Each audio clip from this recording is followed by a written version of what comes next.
Siapa sebenarnya keturunan Abraham? Apakah Ishak adalah keturunan Abraham? Atau apakah Ismail adalah keturunan Abraham? Ismail, putra sulung Abraham. Pada saat itu tampaknya berusia sekitar 15 tahun. Sedangkan Ishak tampaknya baru berusia sedikit lebih dari 1 tahun.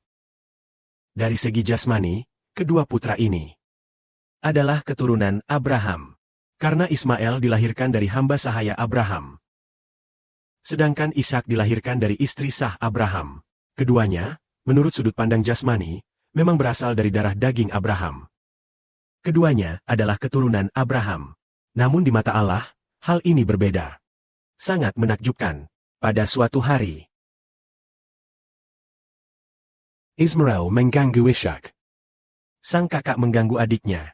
Karena keduanya bersaudara beda ibu. Mungkin sang kakak memukul adiknya dan sebagainya. Lalu Sarah melihat anaknya diganggu.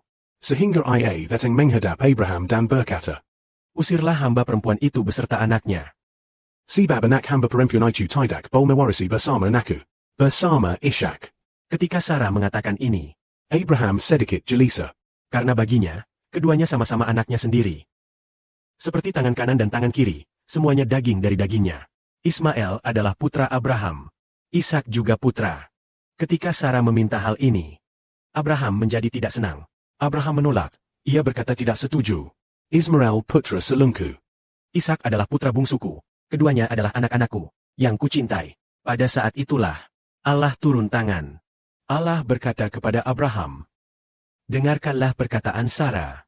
Karena hanya melalui Ishak engkau akan memiliki keturunan. Lo, mengapa Allah berkata demikian? Dengarkanlah Sarah. Karena hanya melalui Ishak engkau akan memiliki keturunan. Lalu mengapa Ismail tidak dianggap? Ada alasan tertentu di balik ini. Menurut pandangan manusia, Keturunan Ishak atau Ismail adalah keturunan Abraham. Namun ada suatu alasan penting. Identitas Abraham itu sendiri berbeda. Abraham adalah orang yang dipilih oleh Allah melalui janjinya. Abraham merupakan gambaran atau bayangan Allah. ia melambangkan Allah. Abraham adalah tipologi Allah. Maka, Hanya melalui Ishak engkau akan memiliki keturunan. Mengandung makna apa? di sini terdapat dua perempuan. Dan kedua perempuan ini melambangkan dua perjanjian. Hanya mereka yang berasal dari perjanjian baru yang sungguh-sungguh adalah anak-anak Allah. Orang-orang dari perjanjian lama bukanlah anak-anak Allah. Perempuan di sini melambangkan perjanjian baru. Jadi, kedua perempuan ini melambangkan dua kerajaan. Secara umum, dalam Alkitab, perempuan sering melambangkan suatu bangsa atau kerajaan. Dalam Wahyu, perempuan yang berselubung matahari dan menginjak bulan melambangkan kerajaan surgawi. Perempuan ini mewakili kerajaan surga. Sedangkan perempuan lainnya disebut sebagai pelacur besar, Babel. Perempuan yang menunggang binatang itu melambangkan kerajaan iblis. Dalam Alkitab, perempuan seringkali melambangkan suatu bangsa atau kerajaan. Kadang-kadang Allah menggunakan perempuan untuk melambangkan suatu bangsa. Maka, Sarah melambangkan kerajaan surgawi. Sedangkan Hagar, istri selir Abraham, melambangkan kerajaan duniawi. Maka, hanya mereka yang berasal dari kerajaan surgawi yang sungguh-sungguh adalah anak-anak Allah. Orang-orang yang berasal dari Israel duniawi bukanlah anak-anak Allah. Hanya mereka yang termasuk Israel surgawi yang sungguh-sungguh adalah anak-anak Allah. Karena itulah, seperti firman Allah, dengarkanlah perkataan Sarah, hanya melalui Ishak engkau punya keturunan.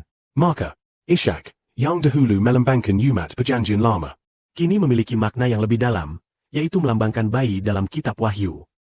Artinya, bahwa keturunan yang lahir dari bayi dalam Wahyu itulah yang merupakan keturunan Allah.